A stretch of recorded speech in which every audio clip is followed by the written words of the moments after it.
Bonjour tout le monde, bienvenue à cette conférence sur le concours Sésame. Alors pour débuter, je vais me présenter, je me présente, du coup je m'appelle Johan, je suis le directeur de Prépa Campus, une prépa donc du coup au concours Sésame notamment. Je suis jury d'admission à l'ESSEC et j'ai été enseignant de stratégie à l'université Paris-Dauphine. C'est moi qui vais animer cette conférence. Euh, je vais à- Cette conférence, elle va être en deux temps, hein. Le premier temps, ça va être vraiment une présentation du concours et de tout ce qu'il faut savoir du coup sur Sésame. On va même aller un petit peu plus loin que ça. Je vais un peu vous présenter aussi la concurrence à Sésame et les options que vous avez hein, quand vous souhaitez faire une école de commerce euh, ou quand vous souhaitez faire des études de gestion en général. Et après cette présentation qui va durer une trentaine de minutes, je vais prendre le temps de répondre à toutes vos questions. Donc, ce que je vous invite à faire pendant la conférence, si vous avez des questions, c'est à les écrire dans la partie chat, dans la partie discussion, et comme ça, je prendrai le temps voilà, de répondre à toutes les questions à la fin. Donc, on peut démarrer tout de suite. On va commencer par faire un petit retour sur le concours Sésame en bref. C'est aujourd'hui 16 écoles, le concours Sésame. Il y a 19 programmes. Le dernier programme en date qui a rejoint le concours Sésame, c'est GEM à Grenoble, École de Management. On va avoir deux types de programmes, des BBA, des programmes grande école. Donc, du coup, on a 16 écoles, 19 programmes, parce que certaines écoles ont plusieurs programmes comme par exemple Neoma, qui va avoir des programmes en 4 ans et des programmes en 5 ans. Pas un programme BBA en 4 ans, un programme en 5 ans. Du coup, la première chose à bien comprendre, c'est la différence entre un BBA et un programme grande école. Donc les BBA, c'est des programmes en 4 ans. Le meilleur BBA qu'on puisse faire avec le concours Sésame, c'est le BBA de l'ESSEC. Mais on a d'autres très bons BBA, comme celui de l'EM Lyon, par exemple. On a Schema qui a un bon BBA, on a Neoma. Donc voilà, on a les meilleurs BBA de France, ils sont tous euh, dans le concours Sésame, sauf un seul, sauf le BBA de l'EDEC, auquel vous pouvez postuler sur dossier, et qui est très intéressant aussi. Les programmes BBA, ils vont se distinguer des programmes grande école parce qu'ils sont plus courts. Et en fait, quand vous faites un programme en 4 ans, euh, c'est assez nouveau, hein, les BBA quand même. C'est calqué en fait sur ce qui se fait dans les pays anglo-saxons. Sauf qu'en France, on a un système du supérieur qui est quand même différent de chez les anglo-saxons. Donc, du coup, en 4 ans, en fait, vous allez avoir un diplôme qui est seulement une licence. Et une licence, vous pouvez l'obtenir après 3 ans d'études. OK? Et donc, du coup, vous n'avez pas de master. Et le master 1, en fait, c'est pas un diplôme en France. Donc, du coup, c'est comme si vous aviez juste une licence et une année de master, mais pas de master 2. Donc, si vous vous arrêtez après votre BBA, vous avez juste une licence. Par contre, si vous voulez avoir un équivalent M2 ou un M2 tout court, à la fin de votre BBA, vous pouvez postuler pour des masters spécialisés en école, dans les grandes écoles que vous voulez. Vous pouvez aussi faire postuler dans des très bons masters à la fac, enfin dans n'importe quel master d'ailleurs à la fac, et vous aurez besoin de faire une seule année supplémentaire, une cinquième année, pour avoir le grade de M2. Donc vous n'avez pas besoin de faire 2 ans de plus, vous avez besoin de rajouter une seule année, parce que vous avez les crédits ECTS qui correspondent à 4 ans d'études, mais pour valider votre diplôme, il faut rajouter une cinquième année. Comme on est en France, et que les diplômes, c'est important en France, franchement, à part si vous souhaitez faire toute votre carrière à l'étranger, je vous invite vraiment, si vous faites un BBA, à rajouter une cinquième année derrière. Et donc, du coup, les programmes BBA, vous pouvez enfin, c'est un type de programme. Les autres programmes, c'est des programmes en 5 ans. Les programmes en 5 ans, on les appelle souvent PGE, programme grande école, mais parfois ça s'appelle différemment, comme c'est le cas à Neoma. Je vais vous l'expliquer, je vais vous expliquer pourquoi. En fait, chaque grande école de commerce a la possibilité d'avoir un seul programme grande école. OK?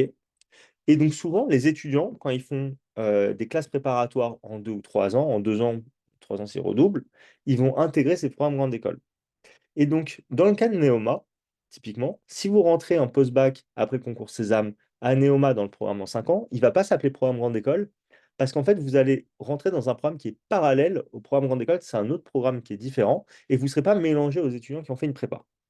Alors que si, par exemple, vous faites l'EM Normandie après le concours Sésame, vous allez rentrer dans un programme en 5 ans, et là, le programme, il s'appellera programme grande école. Pourquoi? Parce qu'en fait, les 2 premières années, vous serez qu'avec les étudiants qui ont fait le concours Sésame. Et à partir de la troisième année, en fait, il y a les étudiants qui ont été admis à l'EM Normandie en post-prépa qui vont vous rejoindre. et vous allez faire le reste de vos études avec eux. Et donc, à la fin, vous aurez fait les mêmes cours, le même diplôme, sauf qu'il y en a qui seront entrés entre guillemets en prépa intégrée. On appelle ça, on n'est pas obligé d'appeler ça comme ça. En fait, juste vous avez fait vos 2 premières années. Et ceux qui ont fait une prépa, ils rentreraient en troisième année. Donc, ils auraient fait 2 ans de prépa au lieu de faire 2 ans d'école, puis ils rentrent en troisième année. Mais donc, du coup, c'est le même cours, même contenu, même cours, même diplôme. Euh, Autre point important pour différencier les BBA des PGE, ce qu'on me demande souvent, lequel est le mieux, c'est quoi les différences? Il n'y en a pas, c'est pas parce qu'un programme il est plus court qu'il est moins bien. Typiquement, quand on fait le concours Sésame, le meilleur programme, tout programme confondu, c'est le BBA l'ESSEC, donc programme en 4 ans. OK? Ensuite, le meilleur programme en 5 ans, quand quand on passe le concours Sésame, c'est le PGE de l'EM Normandie. Il est moins bien que le BBA de l'ESSEC. Mais ça reste un très bon programme. Mais typiquement, si vous avez le BBA de l'EM Lyon et qui est un très bon BBA et le programme grande école de l'EM Normandie, vous avez le droit de réfléchir. Ça ne me choque pas. OK? Les meilleurs programmes grands, donc les meilleurs BBA, vous pouvez les faire que par le concours Sésame, à part les DEC, voilà, où c'est hors concours. Les meilleurs programmes grande école qu'on peut faire en post-bac, enfin le meilleur en tout cas, c'est pas par le concours Sésame, mais par le concours Access. OK? En fait, le concours Access, c'est un concours qui donne accès à 3 écoles, l'IESEG, l'ESCA, l'ESDES. Et l'IESEG, c'est le meilleur PGE qu'on peut avoir en post-bac. C'est l'équivalent du septième meilleur programme grande école, prépa et post-bac confondus. OK? Donc, c'est un très très bon programme. Et l'ESCA, ça va être équivalent à peu près à l'EM Normandie en termes de niveau. OK? Donc l'IESEG devant. Et donc l'IESEG, pour vous dire, ça, en termes de niveau, c'est comparable, je dirais, au BBA de l'ESSEC, à peu près. Sinon, en termes de contenu, un BBA, c'est plus court. Je suis désolé, je prends le temps, mais comme ça, c'est fait, hein. Un BBA, c'est plus court. Et donc, du coup, euh, vous allez rentrer plus vite dans le vif du sujet dans les matières de management. Donc, quand vous faites un BBA, très rapidement, vous allez faire de la comptabilité, de la finance, du marketing, des ressources humaines, de la stratégie, etc. Si vous faites un programme grande école, vous avez plus le temps. Donc, typiquement, vous allez avoir plus le temps de faire des maths, des stats, de la sociologie. Euh, Vous allez peut-être travailler sur faire de la géopolitique, ce genre de choses. OK? En plus, vous allez aussi faire des matières de gestion, bien évidemment, mais on prend plus le temps, on va dire, de développer des fondamentaux que quand on est en BBA où on doit aller un peu plus vite. C'est plus, comment dire, c'est plus opérationnel, entre guillemets, le BBA, c'est peut-être pas le bon mot, mais on va rentrer plus vite dans le vif du sujet. Voilà. Je pense que vous avez compris ce que je voulais dire. Du coup, tous ces programmes-là, les BBA et les PGE, c'est des programmes qui vont être très internationaux. Vous allez faire minimum 6 mois à l'étranger, mais vous pouvez faire quasiment toutes vos études à l'étranger si vous le voulez. Vous pouvez faire 3 4 ans à l'étranger. Il y a plein d'écoles qui ont des campus à l'étranger et vous pouvez les intégrer dès la première année. C'est le cas de l'EM Normandie, c'est le cas de l'ESSEC, c'est le cas de plusieurs écoles, disons. Et vous pouvez faire des échanges aussi, du coup, à l'étranger, dans des facs un peu partout dans le monde, quelle que soit l'école que vous faites. Et, euh, et ça va être aussi des programmes où vous allez avoir beaucoup de stages et de périodes en entreprise. Vous allez faire minimum 12 mois en entreprise, souvent plus, OK? Et donc, c'est très professionnalisant par rapport à l'université. Enfin, moi, je trouve en tout cas. C'est une vraie différence. C'est plus international et plus professionnalisant que l'université en général. Du coup, juste, je reviens sur un petit point. Et comme je vous l'ai dit, il y a 16 écoles et 19 programmes au concours Sésame. Toutes les écoles ne se valent pas. En fait, pour avoir une école, c'est facile. Sincèrement, il y a des écoles qui ne sont pas d'un très bon niveau. euh, et il y a d'autres écoles qui sont très bien. Donc, quand vous préparez le concours, en tout cas, nous, c'est comme ça avec Prépa Campus, quand on prépare le concours, il y a en fait 5 6 écoles qui nous intéressent. Et il y a bien 7 8 écoles qui ne nous intéressent pas du tout. OK? Donc, on va s'intéresser vraiment à ce qui se fait de mieux. On va faire en sorte que tout le monde ait la possibilité de rentrer vraiment dans les meilleures écoles possibles. Mais même sans vous préparer, il y a des écoles, vous les aurez parce qu'elles sont faciles à avoir. OK? Donc, toutes les écoles ne se valent pas. Faire partie du concours Sésame, c'est bien, mais voilà. Toutes les autres écoles, hors concours, en 4 ans ou 5 ans, à part les DEC, il y a quelques exceptions près, mais vraiment, c'est marginal, disons. C'est pas très intéressant. OK? Au mieux, c'est correct, les autres écoles. Mais souvent, c'est pas ouf. Voilà. Après, c'est ce que je pense, sincèrement. Mais voilà, si vous voulez faire un bon programme en 4 ou 5 ans, vous êtes obligé de passer par Sésame ou par Access, où il y a le billet de l'EDEC. Voilà. Euh, du coup, pour le concours Sésame, il y a trois critères d'évaluation, votre note de dossier, les épreuves écrites, les épreuves orales. La note de dossier, ça va compter au maximum pour un tiers de votre note, et deux tiers, ce sera les épreuves écrites. Et ensuite, vous serez admissible aux oraux ou pas. Pour beaucoup d'écoles, la note de dossier va être assez faible. Le coefficient de la note de dossier va être assez faible, et en fait, les épreuves écrites vous permettront de rattraper enfin, n'importe quelle note de dossier. C'est pas le cas pour les SEC, où si vous avez moins de 14 de moyenne, c'est très difficile de rentrer à l'ESSEC. J'ai pas dit que c'était impossible, mais c'est très difficile. Il faut vraiment être très très bon le jour du concours et être meilleur que ceux qui sont déjà très bons. Voilà. Il n'y a pas beaucoup de place, c'est l'école que les gens veulent en priorité. Et en fait, bah, la note de dossier, c'est 30% pour l'ESSEC. Voilà. Donc je préfère vous prévenir, comme ça vous le savez. Après, il y a d'autres très bonnes écoles où la note de dossier n'est pas si importante que ça. Donc vous avez les épreuves écrites, on va revenir dessus après, bien évidemment. Et les épreuves orales. Alors en fait, les épreuves écrites, elles vont être communes entre toutes les écoles. Les épreuves orales, elles vont être individuelles. Enfin, c'est-à-dire que vous allez avoir pour chaque école des épreuves orales différentes. Donc en fait, quand vous allez postuler sur Parcoursup, vous allez. Enfin, moi, ce que je vous invite à faire, c'est que vous pouvez mettre par exemple toutes les écoles. Vous pouvez passer les écrits, de toute façon c'est commun. Et ensuite, on va vous convoquer aux oraux, aux épreuves orales. Et quand on vous convoque aux épreuves orales, si vous êtes admissible partout, bah, vous choisissez les 4, 5, 6 écoles qui vous intéressent le plus et vous allez passer vos entretiens que là-bas. Et du coup, il y a 10 écoles où vous n'irez pas. OK? Donc, en fait, pour moi, la sélection, vous devriez la faire au moment des épreuves orales. Maintenant, s'il y a des écoles où vous voulez absolument les enlever, bah, enlevez-les, de toute façon, ça change rien. Voilà. OK. C'est juste un petit point stratégique. Ce qu'il faut savoir, c'est que les écoles de commerce, c'est des écoles privées. Et donc, le coût de la formation, ça va aller entre 10 et 15 000 euros l'année. Et vous aurez souvent la possibilité de faire 2 ans d'alternance. Et quand vous êtes en alternance, en fait, vous êtes moitié en entreprise, moitié en cours. Mais vous êtes payé quand vous êtes en entreprise, quand vous êtes en cours, et on vous paye vos études, donc vos années. Donc, vous pouvez faire ça sur 2 ans maximum. Donc, je vous donne un exemple. Imaginons que vous faites le BBA de l'EM Lyon ou de l'ESSEC. Vous avez un programme en 4 ans. Vous faites 2 ans où vous payez vos 10 15 000 euros par an. Et 2 ans où vous êtes en alternance, où vous allez être payé, et vous pouvez être bien payé hein, quand vous êtes dans des bons billets comme ça. Vous pouvez être vraiment bien payé. Plus, on va vous payer vos études, vos 10 15 000 euros par an. Donc ça peut être très très rentable financièrement, sachant qu'en plus, quand vous êtes en cours, vous êtes payé aussi. Donc vous êtes payé tout le temps. Voilà. Donc ça peut être très intéressant d'un point de vue financier, alternance, et d'un point de vue expérience aussi, c'est bien. Après, vous pouvez, et ça va remplacer les stages, hein, l'alternance en général. Donc voilà, pour le concours Sésame, les droits d'inscription, si je dis pas de bêtises, à revérifier, je crois que c'est 290 euros pour vous inscrire au concours.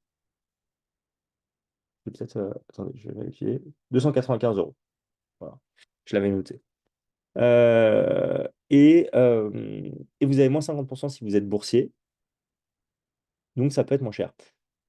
Du coup, en fait, la moralité de tout ça, c'est que si vous faites une école de commerce, faites une bonne école. Parce que de toute façon, ça vous coûtera entre 10 et 15 000 euros. Donc autant être dans une bonne école, parce que si vous faites une très bonne école par rapport à une école moyenne, le salaire à la sortie, ça ne sera pas le même. Les opportunités de carrière, ça ne sera pas les mêmes. Et vous aurez payé quasiment la même chose votre formation. OK? Du coup, les alternatives au concours Sésame, comme je vous l'ai dit, il y a le concours Access, dont je vous ai parlé. Il y a aussi des écoles post-bac en 3 ans, les bachelors. Honnêtement, il n'y a aucun très bon bachelor en France, moi je trouve. Le plus connu, le plus coté, ça va être celui d'Audencia ou celui de l'ESCP. Mais honnêtement, c'est des programmes qui, pour moi, sont surcotés. OK? Avoir le nom d'une école, c'est bien, mais il faut regarder le programme. Celui de l'USCP, il est très connu parce qu'il est très international. Et donc, du coup, vous allez faire une année à Paris et les 2 autres années dans 2 autres villes d'Europe différentes. C'est sexy. Maintenant, moi, je regarde, enfin, quand je vois ça, j'ai des étudiants d'ailleurs qui sont passés par ces bachelors-là. Ça travaille pas des masses, je trouve, alors qu'on est quand même là pour travailler. Ça coûte très cher en plus. Et le niveau des étudiants n'est pas incroyable. Voilà. Donc, ça, c'est pour les programmes en 3 ans. Voilà, ça existe. Je dis pas que c'est nul, je dis qu'il y a mieux. Voilà. Donc, sinon, si vous voulez faire une école de commerce, vous pouvez aussi passer par les classes préparatoires. Si vous faites une classe préparatoire, vous allez faire 2 ans de prépa ou 3 ans de prépa si jamais vous cubez, vous redoublez votre année. Et les meilleures écoles de commerce de France, en programme en grande école, elles sont accessibles que par classe préparatoire. Et donc, c'est le cas notamment de donc, HEC, l'ESSEC, le SCP, l'EM Lyon et l'EDEC. Donc, c'est le top 5. C'est pour être en programme grande école, c'est que via les classes préparatoires. Et si vous avez en dessous de ça, donc Audencia, Neoma, etc., en fait, ça ne sera pas vraiment mieux que l'ISEG. Voilà. Donc, ça ne sera pas vraiment mieux que l'ISEG que vous pouvez, enfin, école dans laquelle vous pouvez rentrer en faisant le concours Access en post-bac. Et ce qui est intéressant avec le concours Access en post-bac et l'ISEG, c'est qu'il y a beaucoup de places à l'ISEG. Il y a plus de 1000 places à l'ISEG. Et il y a à peu près 7500 candidats par an pour voilà, 1200 places à l'IS, 1100 places à l'ISEG, plus de 1000 places à l'ESCA. Et donc, du coup, en fait, en vous préparant bien, vous pouvez vraiment faire partie de ces gens-là. Vous allez surperformer. OK? Donc, j'ai déjà fait une petite conférence sur le concours Access mercredi, je crois. Ce que je vais faire, en fait, c'est là, la conférence, elle est enregistrée. C'était déjà le cas de la conférence Access. Si vous le voulez, enfin, je vais le faire. Je pourrais vous mettre, en fait, je vais vous envoyer cet après-midi ou demain le replay de la conférence d'aujourd'hui. Je pourrais rajouter aussi le replay de la conférence sur le concours Access. Comme ça, vous avez vraiment une vision précise de à quoi correspond le concours Access. Euh, Ensuite, voilà, alternative pardon, gratuite aux écoles de commerce, les universités. Les universités, ça va être beaucoup moins international. Ça va être, il y aura moins de stages. Par contre, il y a vraiment moyen de faire des beaux parcours à l'université. Et donc, il y a des universités qui sont meilleures que d'autres. La meilleure en gestion, c'est Dauphine. Mais sinon, vous avez d'autres bonnes universités. Et quelle que soit l'université en fait, dans laquelle vous commencez vos études, si vous êtes très bon, vous allez pouvoir rebondir et aller vers des formations de toujours plus prestigieuses. Et vous pouvez finir avec des très très belles formations. OK? Il faut juste être très performant dans votre université. En général, je dirais à part pour Dauphine et pour certains programmes élitistes dans les universités, des magistères, etc., vous allez avoir beaucoup de cours en amphi où vous êtes par promo de 3, 400, 500, 600, alors qu'en école de commerce, vous êtes plus 30. À Dauphine, vous avez beaucoup de cours en TD où vous allez être que 30 par cours. OK? Et, mais dans les autres facs aussi, parfois, vous allez avoir des programmes, voilà, vous allez avoir euh, des petits effectifs pour certains cours. Euh, Dauphine, je vous en parle beaucoup parce que c'est la meilleure université que vous pouvez faire, enfin, que vous pouvez faire en études de gestion. C'est aussi une université où j'ai été enseignant et étudiant d'ailleurs, avant d'être enseignant. Et ça ressemble vraiment beaucoup à une école de commerce. Donc moi, mon parcours, c'est que j'ai été étudiant à Dauphine. J'ai fait 4 ans à Dauphine, une année de césure là-bas. Ensuite, je suis rentré à l'ESSEC en programme grande école. J'ai fait 3 ans à l'ESSEC. Et je peux comparer les deux et vous dire que voilà, ça ressemble beaucoup à une école de commerce, Dauphine. La seule différence, c'est qu'au niveau de l'administration, ça n'a rien à voir. Dans les écoles de commerce, on fait beaucoup plus attention à vous et on vous permet beaucoup plus de réaliser vos projets qu'à l'université. Après, le niveau des cours était excellent à Dauphine et le niveau des élèves aussi. Et c'est une université qui est vraiment très internationale. Ensuite, vous pouvez faire des BUT en 3 ans. Le but après un BUT, c'est quand même de continuer, même s'il y en a plein qui vont arrêter. C'est pas du tout international. Vous allez avoir 5 6 mois de stage. Et vous pouvez faire des formations intéressantes. Ça ne sera pas des formations excellentes, les BUT, mais c'est pas nul. OK? C'est pas nul. Et puis, vous pouvez continuer et faire quelque chose de vraiment bien après, c'est possible, quoi. C'est intéressant comme option. Et en fait, et enfin, il y a les BTS, c'est moins coté, c'est des formations plus courtes. Vous pouvez continuer après un BTS, mais vous allez plus, ça va être plus dur de tirer son épingle du jeu, disons. Voilà. Donc si je vous montre le classement des écoles post-bac, le premier, c'est le classement des programmes grande école en 5 ans. C'est le classement du Figaro de l'année dernière. Le deuxième, le classement des BBA. Comment dire? Il y a toutes les écoles, hein, hors concours enfin, ou pas, hein, qui sont représentées là-dedans. Et en fait, on voit l'IESEC qui est premier du classement des programmes grande école, l'ESCA qui est deuxième, le M Normandie troisième, le MLV du concours Sésame qui est quatrième. Et en fait, l'ESCA était derrière le M Normandie avant, là ils sont redevant. Moi, je pense que le M Normandie est en train de passer devant l'ESCA. Ok? Après, selon les classements, ils ont des critères différents et ce ne sera pas toujours pareil. Le classement, ça donne une bonne vue d'ensemble, mais c'est pas du tout une vérité absolue. Ok?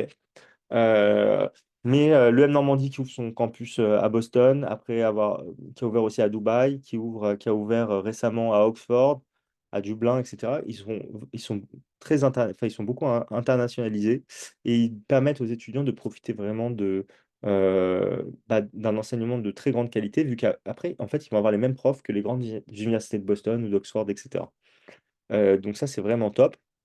L'ESCA, ils sont une stratégie un peu différente, c'est qu'ils ont beaucoup de campus en France. Ils ont un campus à Shanghai, ils ont un autre campus en Europe, mais je dirais que ils ont moins le vent en poupe que le M Normandie en ce moment, qui, je vois, moi, par rapport à il y a quelques années, est vraiment de plus en plus sexy et attire beaucoup d'étudiants et beaucoup de talents, notamment pour ces campus à l'étranger. Et en fait, on voit qu'il y a des très bons étudiants qui décident d'aller à l'EM Normandie par rapport à toutes les autres écoles maintenant. Et dans les BBA, il y a l'ESSEC en premier de loin, et derrière, on vous a mis en deux l'EDEC, en trois schémas, en quatre le M Lyon. Donc encore une fois, il faut faire attention au classement. Moi, je pense que Schema, c'est jamais devant le M Lyon. Ok. Le M Lyon, c'est au niveau de l'EDEC à peu près. L'EDEC, il y a quelques années, il y a 2 ans, il avait mis septième dans le même classement. Alors qu'en fait, ça n'a jamais été la septième école, c'est plutôt la 2, 3, quatrième maximum. Ok, l'EDEC. L'ESSEC, toujours premier, bien évidemment. Et on va avoir Schema, Neoma aussi hein, dans les bons bibiers. Voilà. Schema est haut dans le classement, est trop haut, selon moi. Voilà. Il y a d'autres bibiers qui sont intéressants, d'ailleurs. Mais je vous parle des meilleurs. Euh, du coup, si certains d'entre vous ont des enfants ou des frères et sœurs, bah, le concours BBA, le concours pardon, Sésame, il a changé l'année dernière. Ok? Avant, on avait jusqu'en 2023 des enjeux contemporains. On avait une partie qui s'appelait raisonnement et compétences avec logique générale, aptitude numérique, aptitude verbale. On avait les langues et on avait l'analyse documentaire. J'ai fait une animation. Ouais, je me souviens. Voilà. Les enjeux contemporains, c'est rentré dans la partie comprendre. Ça n'a pas changé en fait. C'est la même chose. Les aptitudes numériques, c'est devenu les mathématiques. Avant, c'était 15 questions d'aptitude numérique. Maintenant, c'est 20 questions de mathématiques, mais c'est la même chose. Les aptitudes verbales, c'est devenu le français. Avant, il y avait 15 questions d'aptitude verbale. Maintenant, il y en a 40 de français. Même programme. La LVA anglais, ça n'a pas bougé. La LVB n'a pas bougé. Vous avez le choix entre 10 langues vivantes B. OK? Si vous êtes bilingue dans une autre langue que l'anglais, vous pouvez dire que votre deuxième langue devient votre LVA en termes de coefficient hein, pour les épreuves. Et votre première langue enfin, et l'anglais, pardon, deviendra la LVB. Vous êtes obligé d'avoir l'anglais parmi les langues. L'analyse documentaire, ça n'a pas changé du tout. La logique générale, ça a disparu et ils ont rajouté les compétences digitales. OK? On va revenir dessus tout de suite. Je vais vous parler maintenant en détail des épreuves. Du coup, voilà, donc ça, c'est le format de toutes les épreuves d'admissibilité. En complément à ces épreuves-là, il y a les notes de dossier. Et ensuite, vous serez admissible ou pas aux oraux. Donc, pour la partie raisonnement et compétences qui a changé, je l'ai renommé, j'ai gardé ce nom-là parce que pour organiser les cours, c'est très bien. Euh, donc, vous avez les compétences digitales. Les compétences digitales, ça, le programme, il va être calqué un petit peu sur ce qui se fait pour la certification PICS en terminale. OK? Donc là, vous avez un exemple de question. Quelle est l'empreinte carbone mondiale des data centers en pourcentage des émissions de gaz à effet de serre? La réponse, c'était la réponse C, 2%. Voilà. Donc, vous pouvez avoir des questions de ce type-là, hein, liées notamment voilà, aux émissions de gaz à effet de serre, enfin liées à la pollution, comment dire, liées à l'environnement. Donc, il y a une partie environnement, il y a une partie cyberharcèlement, il y a une partie beaucoup plus importante d'algorithmique, il y a une partie où on vous explique l'environnement de travail, c'est quoi un logiciel SaaS, c'est quoi ce genre de choses-là en fait. Euh, c'est quoi le hardware, c'est quoi le software. Évidemment, ça va beaucoup plus loin que ça, mais c'est un peu l'idée, quoi. Les différentes menaces que vous pouvez avoir, les bons réflexes à avoir bah, pour préserver votre environnement numérique et pas vous faire pirater, etc. Donc, il y a une partie sécurité aussi qui est importante. Ensuite, vous avez la partie mathématique. La partie mathématique, elle ne ressemble pas du tout à ce que vous faites au lycée. Si vous n'êtes pas en terminale générale, mais vous êtes par exemple en STMG, ça vous posera aucun problème. Le programme de maths est vraiment décorrélé du lycée. En fait, les connaissances à avoir, elles vont pas plus loin que la seconde. Les outils mathématiques ne seront jamais des outils qu'on utilise, enfin, qui sont supérieurs à ce qu'on trouve en seconde. Mais en fait, ça va se présenter plutôt sous la forme de petits problèmes casse-tête et vous aurez 2 minutes pour répondre aux questions. OK? Pour le raisonnement et compétences, c'est plutôt 1 minute. Enfin, c'est 1 minute par question. Donc, typiquement, en raisonnement, en compétences digitales, vous avez 20 questions en 20 minutes. En mathématiques, vous avez 20 questions 40 minutes. OK? Donc là, je vous donne un exemple de question. L'embouteillage le plus long de France a duré 21 heures, 16 minutes et 31 secondes, soit l'équivalent en secondes, on vous demande. Et donc, du coup, vous voyez, ça n'a rien à voir avec ce qu'on vous demande en maths d'habitude. Donc, pour répondre à ce type de questions, vous pouvez utiliser des astuces, et ça, c'est ce qu'on vous apprend en cours. Euh, Typiquement, vous pouvez approximer. Par exemple, 1 heure, c'est 3600 secondes. Donc, 20 heures, ça va être 20 fois 3600, ce qui fait 72 000 secondes. Donc la bonne réponse, ça va forcément être C ou D. OK? Et là, on voit 21 h 16 minutes et 31 secondes, ça finit par un 1. Quand on rajoute des minutes, on rajoute des 60 secondes par 60 secondes, ça finira toujours par 0 le nombre de secondes. Donc pour avoir 1 en unité, facile, on rajoute 31 secondes, l'unité, ça va être un 1. Donc la bonne réponse, elle doit forcément finir par un 1, donc c'est forcément la D. Voyez? C'est ce type de raisonnement qu'on pourrait avoir et en fait, ça se travaille vraiment, beaucoup les mathématiques, et vous allez voir en le bossant, vous allez vraiment être capable de développer des bonnes techniques pour être efficace et être vraiment bon, quoi. Et en français, vous allez avoir, du coup 40 questions à faire en 30 minutes. Il y aura des questions, d'orthographe, de conjugaison, vous aurez aussi des questions, hem plus type, littérature, OK? Après on va vous poser aussi des questions sur, les expressions, des synonymes, ce genre de choses, OK? Hem, donc là, typiquement, la question: «Parmi les 4 phrases suivantes, laquelle est bien orthographiée?» La bonne réponse, c'est la D, parce que l'immeuble qu'il a construit, il a construit quoi? L'immeuble, donc construit, il y a un S. Il a reçu un appel de la police, c'est pas 2 LE, c'est enfin donc c'est faux. Elle touche des émoluments scandaleuses, c'est scandaleux, c'est pas scandaleuse, c'est singulier. Quoi qu'il dise et quels que soient ses antécédents, il nous faudra rester concentré, c'est la bonne phrase. OK? Donc vous devez c'est typiquement le type de question que vous pouvez avoir. Pour travailler ces 3 matières-là, compétences digitales, mathématiques, français, ce qu'on fait avec Prépa Campus, c'est qu'on fait des cours hebdomadaires ou qui commencent du coup en novembre. Et donc ça, c'est des cours, voilà, vous allez avoir 3 créneaux dans la semaine, lundi, mercredi, vendredi, pour faire, pour faire tout le programme de compétences digitales, mathématiques et français, il vous suffit de venir une fois dans la semaine. Soit tous les lundis, soit tous les mercredis, soit tous les vendredis.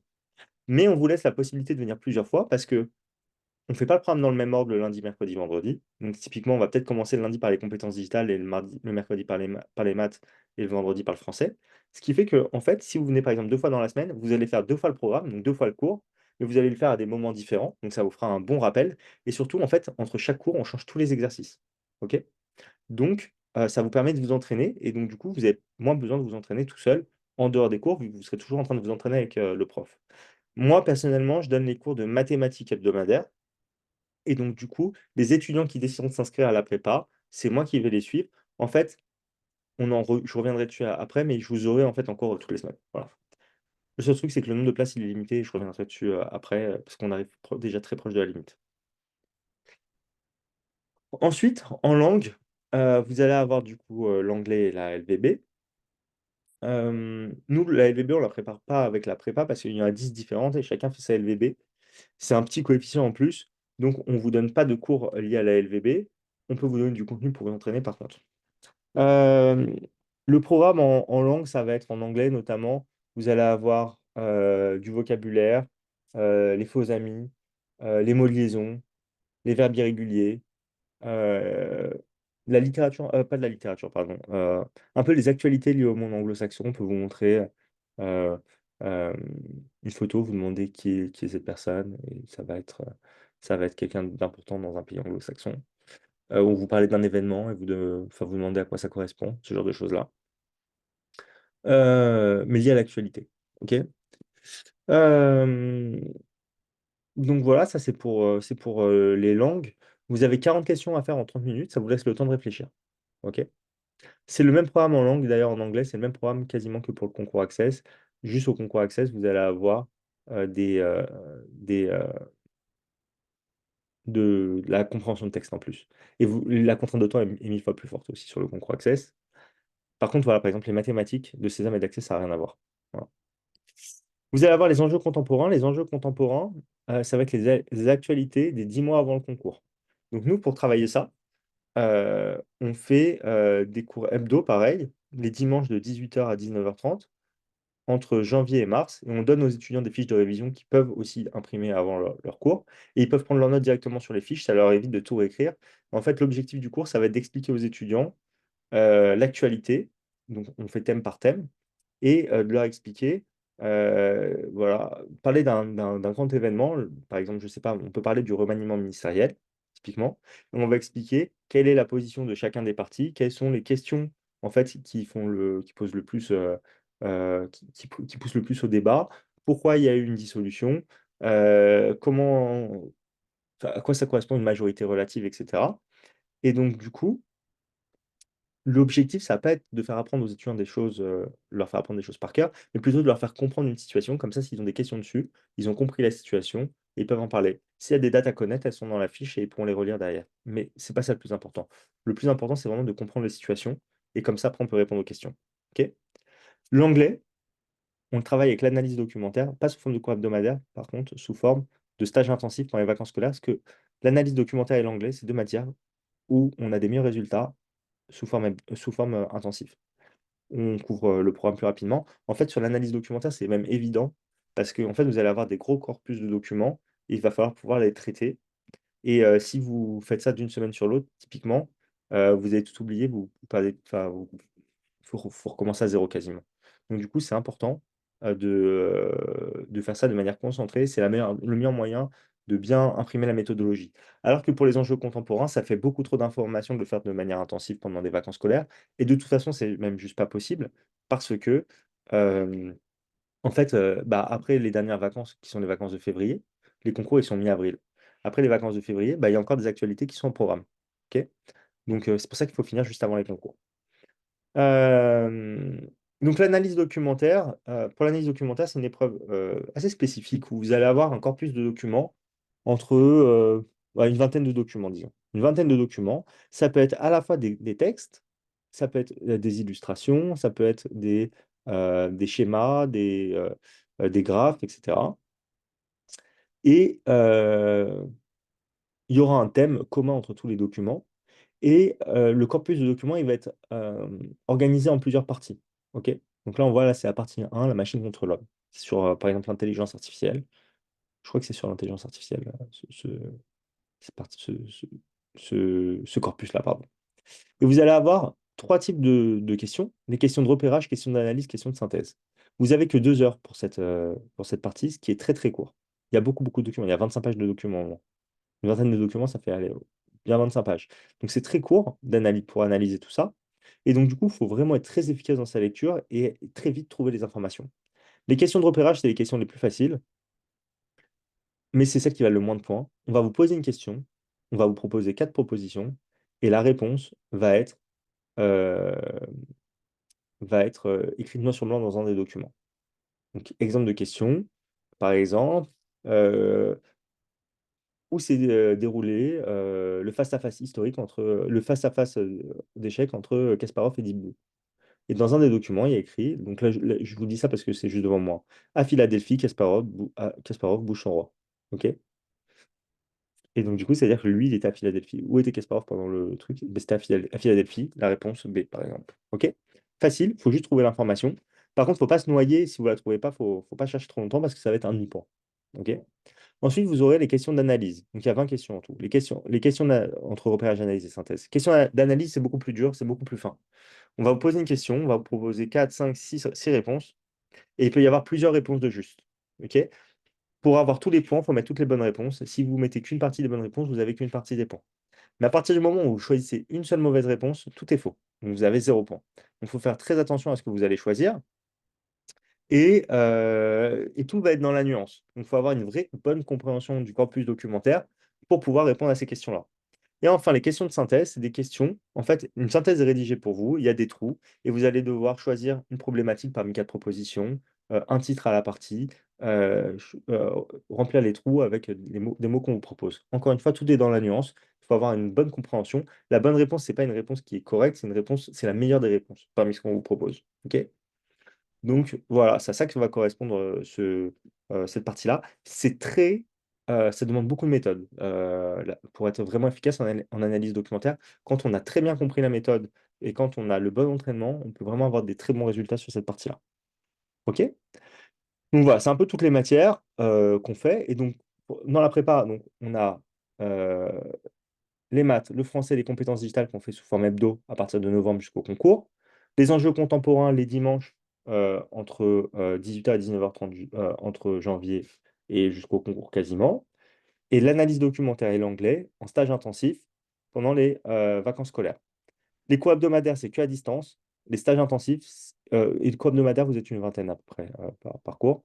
Les stages intensifs, vous êtes 7 parcours, 6-7 parcours en moyenne.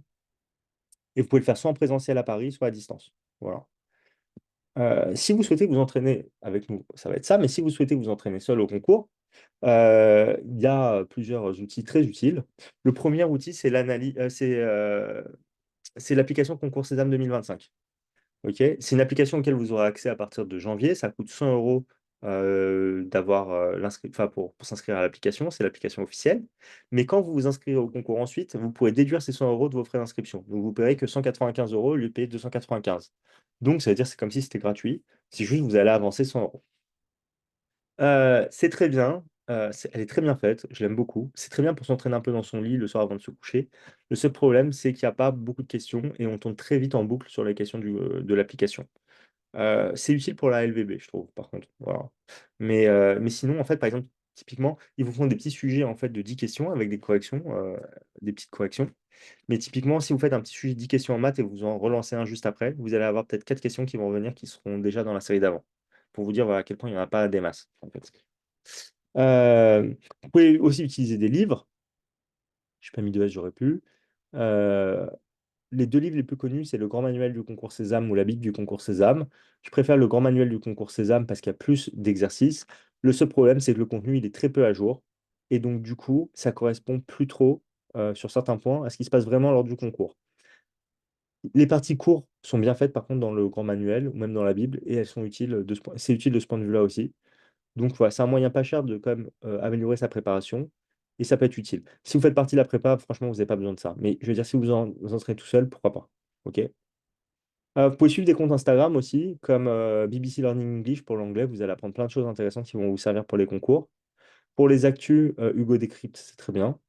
Pour le raisonnement, on a pas mal d'exercices sur l'Insta de Prépa Campus. Sinon, je vous conseille Ed Academy, pas sur Insta, mais sur YouTube plutôt. Ils expliquent plein de. C'est deux profs de maths qui tiennent cette chaîne. Ils expliquent plein de petites astuces mathématiques. Ça peut servir pour le lycée, ça peut servir parfois pour les concours aussi. Franchement, j'adore ce qu'ils font. Enfin, j'aime bien vraiment bien ce qu'ils font. C'est voilà, c'est un peu de la concurrence, honnêtement, mais franchement, c'est bien. Ok. Enfin, entre guillemets, c'est la concurrence. C'est un bon complément. Enfin, non, c'est très bien ce qu'ils font. Voilà. Non, c'est bien. Moi, j'aime beaucoup l'Académie. Voilà. Et donc, il y a certaines choses que vous pouvez vraiment utiliser pour le concours Sésame. Franchement, des petites méthodes de calcul, etc. Ça va être utile. Et enfin, on a du contenu réservé aux étudiants de la prépa. En fait, on a pour tous les étudiants de la prépa, en plus des cours, on vous donne accès à une plateforme où il y a tous les cours en replay et où il y a aussi, en fait, des vidéos de cours courtes sur chacun des thèmes que vous devez connaître pour comprendre, pour pouvoir travailler. Et pour chacun des thèmes, après, on vous fait des exercices ciblés sur le thème. Et donc, du coup, par exemple, je ne sais pas si vous voulez travailler sur la géométrie, vous avez une vidéo de peut-être 15-20 minutes qui vous explique toutes les notions de géométrie à connaître pour le concours. Et ensuite, vous avez 3 fiches d'exercices avec peut-être 10 exercices de géométrie à chaque fois. Et pour les 10 exercices, vous avez une fiche d'exercice, une fiche où il y a juste la correction avec les bonnes réponses, et une vidéo qui est timé question par question, hein, avec des chapitres, hein, question par question, où vous pouvez voir la correction détaillée. Ce qui fait que si vous voyez que vous avez faux à la question 1, 3 et 7, vous allez regarder les corrections uniquement des questions 1, 3 et 7 si vous le voulez. Et comme ça, vous pouvez comprendre là où vous avez faux et c'est très utile pour vous entraîner. Cette plateforme-là, tous les étudiants de la prépa y ont accès. Se préparer au concours, c'est cher avec une prépa, j'en suis conscient. Et donc, du coup, ce que j'ai décidé de mettre en place, c'est pour les boursiers. On vous donne accès à la plateforme pour 300 euros pour que vous puissiez préparer le concours Sésame. 400 euros pour si vous faites accesser Sésame. Et vous avez comme ça tous les cours en replay, vous avez tous les exercices, etc. On vous donne accès à tout. Et en fait, ça vous permet, en fait, ça permet d'avoir une égalité des chances. OK? Donc, voilà, on met ça en place. C'est d'un point de vue éthique, c'est important pour moi que les gens puissent avoir une chance. Et donc, du coup, voilà, c'est le moyen le moins cher qu'on a d'avoir quelque chose de très, très qualitatif. OK? Euh, du coup, au sein de Prépa Campus, je vais accompagner qu'un certain nombre d'étudiants personnellement. C'est les étudiants du club Access Sésame. OK? Donc, je prends 40 étudiants pour Access, 40 étudiants pour Sésame. Ça risque d'être 45 Sésame et d'ailleurs 35 Access, vu qu'il y a plus d'inscriptions Sésame qu'Access maintenant.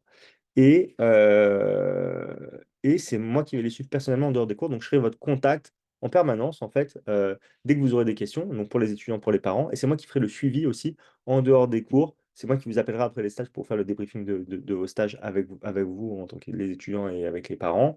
Et voilà, on sera tout le temps en contact, en permanence en contact ensemble. Donc, on limite à 40 places pour Access et pour Sésame. Enfin, ça va être 35 et 45, je pense, parce que je ne peux pas suivre 200 étudiants. OK? Ensuite, il y a d'autres offres qui seront mises en ligne. Ça sera juste plus moi qui accompagnerai les étudiants. Elles vont être différentes et elles seront plus chères. OK? Donc, c'est un peu une prime au premier arrivant pour ceux qui souhaitent faire le club Access et Sésame. Et c'est une formation qui a fait ses preuves. L'année dernière, tous les étudiants qui ont passé le concours Sésame du club ont eu un de leurs trois premiers choix. Et pour Access, tout le monde a eu soit l'IESEC, soit l'ESCA. Donc, un de leurs deux premiers choix. L'ESV, c'est moins bien, donc voilà, ils l'ont tous eu aussi, d'ailleurs. Euh, donc, hyper efficace comme formation. Donc, comme je vous l'ai dit, il y a 3 cours hebdomadaires d'1 heure euh, pour le concours Sésame, les lundis, mercredis, vendredis.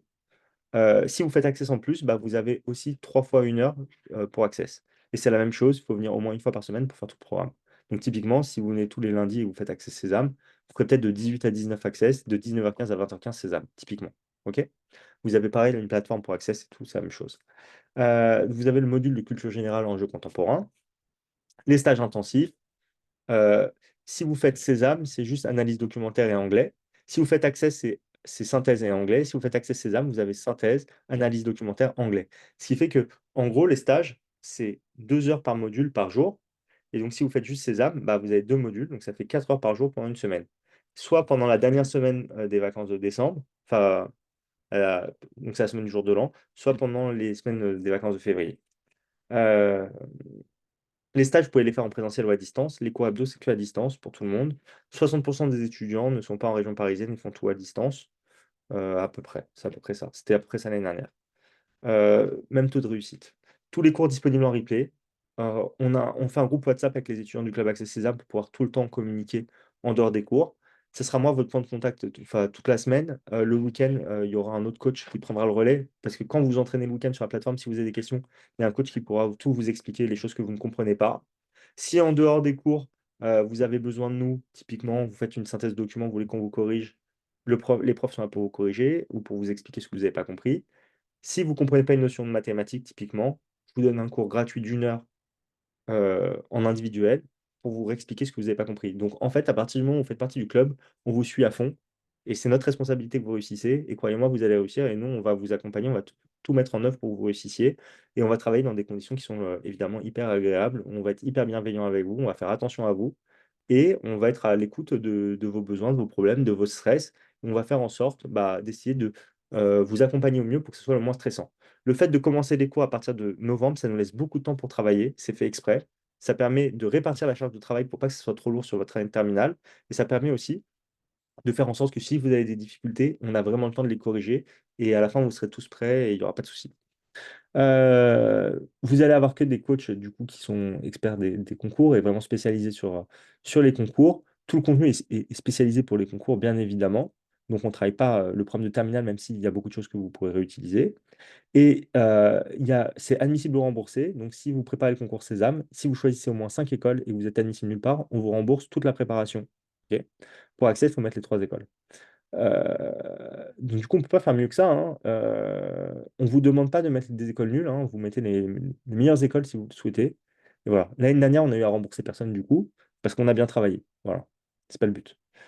Du coup, le coût de la forme, ce qu'on vous demande juste pour admissible ou remboursé, c'est de venir une fois par semaine en cours et de faire les stages. Voilà. C'est tout. Le coût de la formation, si vous voulez faire juste le concours Access ou Sésame avec nous, c'est 1 490 euros. Si vous souhaitez faire les deux, c'est 2 490 euros. Pour le concours Access, il nous reste une quinzaine de places. Pour le concours Sésame, il ne nous reste que 5 places. Donc, si vous souhaitez vous inscrire à la préparation au concours Sésame avec nous et avec moi en particulier, je vous invite à vous dépêcher. OK. Pour le concours Access, vous avez un peu plus de temps, vous pouvez plus le temps de réfléchir. Mais je pense que d'ici demain ou après-demain, enfin, là, on est vraiment à la fin des inscriptions. OK. Vous pouvez m'envoyer, je vais vous mettre dans le chat mon numéro de téléphone d'ailleurs. Comme ça, si vous avez des questions, si vous souhaitez me contacter, vous pouvez m'écrire directement, vous pouvez m'envoyer un SMS. Si vous êtes intéressé par la préparation avec nous, vous pouvez m'envoyer un SMS et je vous rappellerai tout de suite. Après la conférence, quand ce sera terminé, je vais être joignable pendant une demi-heure et je vous rappellerai. Sinon, je vous rappellerai lundi soir. Enfin, lundi, ou soit lundi soir, soit mardi dans la journée. euh, enfin lundi soir. OK? Si vous me contactez après, enfin, un peu plus tard. Voilà. Ce que disent nos étudiants, bah voilà, il y a 96 avis maintenant, il y en a 3 qui sont ajoutés. Là, c'est les derniers commentaires. C'est juste, j'ai pas. Quand j'ai fait la slide, il y en a 93. J'ai mis les derniers, depuis, il y en a 3 autres qui ont été écrits. Mais tout ça pour vous dire, voilà, les gens sont très contents. Et je vous invite, on en est hyper fiers, c'est pour ça aussi que je vous le montre. Donc je vous invite tout simplement à taper Prépa Campus sur Google et aller voir les commentaires et vous verrez. OK? Voilà, je vous remercie à tous d'avoir du coup suivi ma présentation et maintenant je vais commencer à répondre à toutes vos questions. Alors, première question, je regarde, je peux être trop long? Ça va, 11h47, j'ai un peu traîné, je suis désolé. J'avais prévu de faire plutôt 35 minutes. Les notes du bac comptent-elles dans le dossier? Donc du coup, les notes qui vont compter, ça va être vos notes de première, les épreuves anticipées du bac, vos 2 premiers trimestres de terminale. Le reste, ça compte pas. OK? Euh, Si vous avez un dossier de première qui est pas incroyable, bah, concentrez-vous, vos deux années de terminale, enfin vos 2 trimestres, premiers trimestres pardon, de terminale vont être importants et ils vont prendre en note la progression s'il y a progression. OK? Bonjour, un avis sur le BBA d'HEC Montréal. HEC Montréal, alors si vous faites vos études au Canada, il se trouve que moi j'ai fait mon échange universitaire il y a 13 ans, il y a 12-13 ans, à Montréal quand j'étais étudiant à Dauphine, en 3e année à Dauphine. Vous pouvez calculer mon âge comme ça. Euh, Et donc, du coup, moi, j'ai été à Concordia. Et donc, HEC Montréal, c'est pas HEC Paris, la première chose. Donc, ça s'appelle HEC, mais c'est pas pareil. Euh, Cependant, c'est un programme qui est intéressant et c'est des études qui sont vraiment sérieuses. Et donc, du coup, si tu as envie, Lucas, d'étudier à Montréal, tu peux aussi regarder Concordia qui va être en anglais. Je crois que HEC Montréal, c'est en français de mémoire. Et si tu es très bon, tu peux aussi viser McGill qui est plus dur. Voilà. Et sinon, tu as l'UQAM qui est moins bien. Enfin, c'est une université classique, mais c'est voilà, pourquoi pas. OK? Bonjour, que pensez-vous d'un cursus universitaire, donc ça c'est Perrine, administration économique et sociale ou droit, avant intégration d'une grande école ensuite? En fait, ce qui est possible de faire, du coup, ce dont Perrine parle, ça s'appelle les admissions sur titre, c'est des admissions parallèles, où vous allez faire 3 4 ans à l'université, puis après vous allez rentrer en grande école en faisant un autre concours. Le concours que vous faites en admission parallèle, ça va être un dossier avec des lettres de motivation, CV, etc. Le Taj qui est un test de logique, qui est assez compliqué, mais en fait qui ressemble beaucoup à ce que vous avez à César. Beaucoup plus dur, bien évidemment, parce que vous êtes en bac plus 3 bac plus 4, et enfin en plus dur, disons, mais ça ressemble vraiment. Dites-vous que dans les livres de César, le grand manuel du concours César, on retrouve plein d'exercices du grand manuel du Taj Mahal. C'est la même personne qui a fait les 2 livres. Et en fait, comme elle avait la flemme de refaire des exercices différents pour Sésame, elle a repris les exercices du Taj Mahal qu'elle a remis dans le concours Sésame, parce que ça se ressemble. OK? Et donc, du coup, c'est pour ça que je vous dis, parfois, c'est pas toujours hyper adapté, parce que en fait, le Taj Mahal a évolué et le concours Sésame aussi. Et c'est beaucoup de travail de tout remettre à jour pour eux. Et donc, du coup, en plus de ça, voilà, vous avez un test d'anglais, type TOEFL, TOEIC, IELTS, etc. Euh, et donc, du coup, c'est une possibilité. Tu peux intégrer une grande école derrière. Si tu fais une très bonne université, tu peux intégrer une très bonne grande école. Il n'y a pas de souci. Par contre, tu n'as aucune garantie. OK? Donc voilà, mais c'est une solution. C'est une solution et il n'y a pas de problème. D'ailleurs, si tu souhaites en discuter vraiment plus en détail avec moi, tu peux m'envoyer SMS, on s'appelle dans la semaine et enfin, on peut en parler en détail, il n'y a pas de souci. Bonjour, pouvez-vous expliquer qu'est-ce qu'un BBA? Bon, je l'ai déjà fait, je vais le réexpliquer, c'est pas grave. Un BBA, c'est un programme en 4 ans qui vous donne un grade de licence, mais il suffit de faire une 5e année, une seule année de plus pour avoir le grade de master. C'est un programme qui peut être de très grande qualité et il y a des excellents BBA en France. Et en fait, pour les programmes en 5 ans, on va appeler ça des programmes grande école. Souvent, les programmes en 4 ans, ça s'appelle les BBA. Et donc, les BBA en 4 ans, ils vont avoir la particularité d'être très internationaux et de vous permettre de rentrer très vite dans les matières de management, plus vite que quand on fait un programme en 5 ans. Voilà. Bonjour, proposez-vous des cours de préparation aux oraux? Donc oui, donc vous voyez, je vous ai affiché les offres, je vous ai dit c'est 1 490 € et tout, c'est pour la préparation aux écrits. La préparation aux oraux, dans la prépa, nous on n'en parle qu'à partir du mois de mars et on commence les préparations aux oraux le lendemain des écrits. Pourquoi? Parce que on s'est aperçu que la préparation, le plus dur en fait, c'est de passer la barre des écrits. Ensuite, quand les étudiants qui font notre préparation aux oraux, dans 100% des cas quasiment, enfin les nanas c'était 100%, ils ont les écoles qu'ils veulent. Et donc, du coup, notre préparation aux oraux, elle est hyper méga efficace. Elle est entre 3 et 5 séances. On fait ça avec des... Les coachs, ils sont tous soit jurys d'admission en école, soit en prépa. C'est des cours individuels. Si vous voulez faire quelque chose de qualitatif pour les oraux, il faut que ce soit individuel parce que vous allez parler de vous. Et 3 séances pour un étudiant qui est très à l'aise à l'oral, enfin qui est à l'aise à l'oral, 5 séances pour un étudiant qui l'est moins. OK? Et s'il y a besoin de plus que 5 séances, d'ailleurs, c'est moi, vous les faites avec moi, les 6e séances, voire 7e séance, ça arrive pour un étudiant par an, et c'est gratuit. OK? Et donc, les 3 séances, le prix d'une séance, pardon, c'est 120 €. C'est des séances d'1 h 30, 2 heures, avec un coach. Et donc, si vous faites 3 séances, ça va vous coûter 360 €. Si vous en faites 5 600, si vous ne faites pas les oraux avec nous, bah, c'est gratuit. OK? Est-on désavantagé si pas de PGE, mais plutôt BBA plus Master Spé? Pas du tout, Lucas. C'est pas du tout un désavantage. Tu peux faire des excellents parcours comme ça.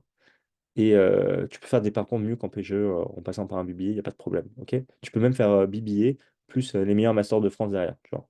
Donc, c'est vraiment, ça ne bloque pas. Dans la note de dossier, est-ce que le lycée de l'origine de l'élève est pris en considération et que seules les notes sont prises en compte? Les appréciations sont prises en compte, on regarde ton lycée et on regarde même un petit peu, je ne sais pas dans quelle mesure, parce que c'est assez opaque, Ludivine, on regarde aussi quelles sont tes activités extrascolaires.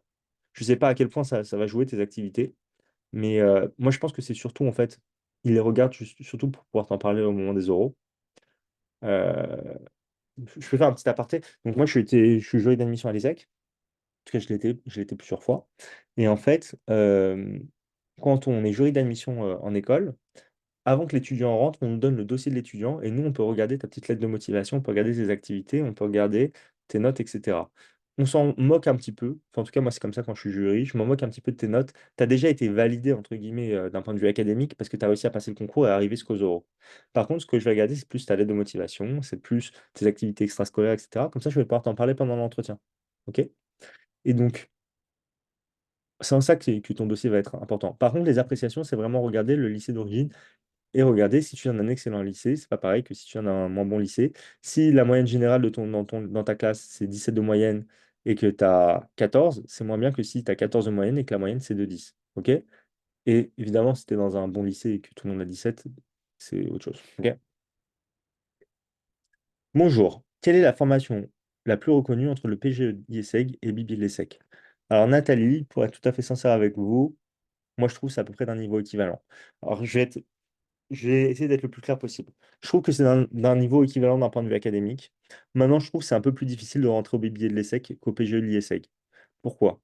Au PGE de l'IESSEC, je vous l'ai dit, il y a 1100 places pour 7700 candidats. OK?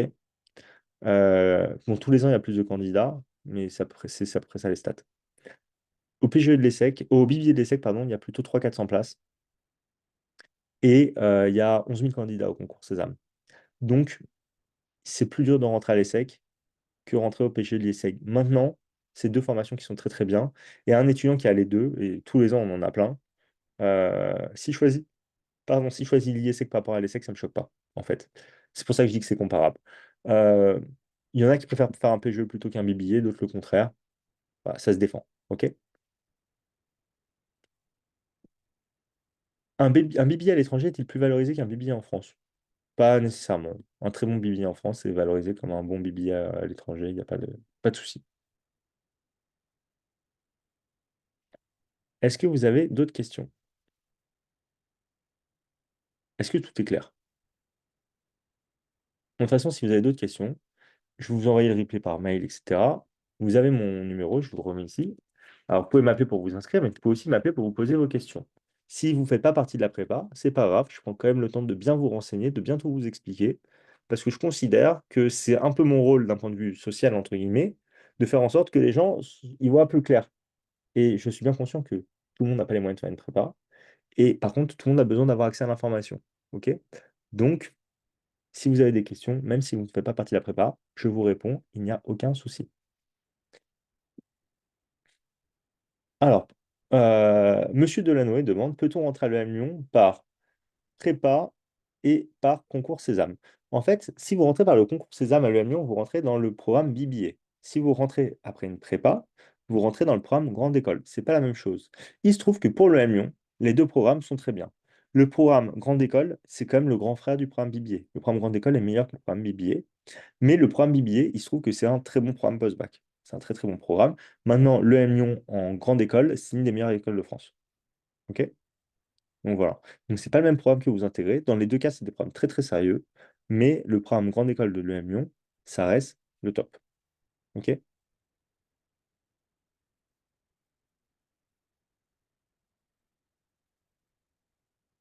Bah de rien, Ludivine, avec plaisir. Si vous avez d'autres questions, profitez. Donc là, je suis resté joignable pendant une demi-heure pour répondre à toutes vos questions ou pour vous rappeler si vous souhaitez vous inscrire. Si vous êtes intéressé par l'inscription au concours Sésame, je vous invite à pas trop tarder, sincèrement, parce que je pense que c'est une question de jours avant que ça soit plein, j'en suis même certain. Et donc voilà, n'hésitez pas. Si vous avez des questions sur le concours Access, je vais vous envoyer le replay ce soir ou demain. Et vous prenez le temps de le regarder. Si vous souhaitez, voilà, voilà. Il y a plus de place pour Access, donc c'est moins pressé, disons, pour vous inscrire, vous avez plus le temps de regarder.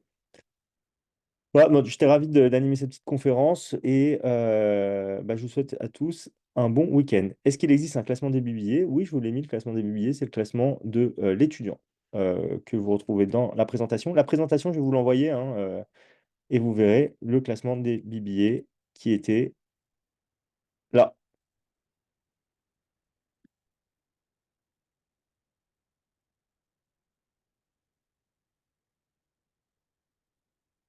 Passez un très bon dimanche, tout le monde.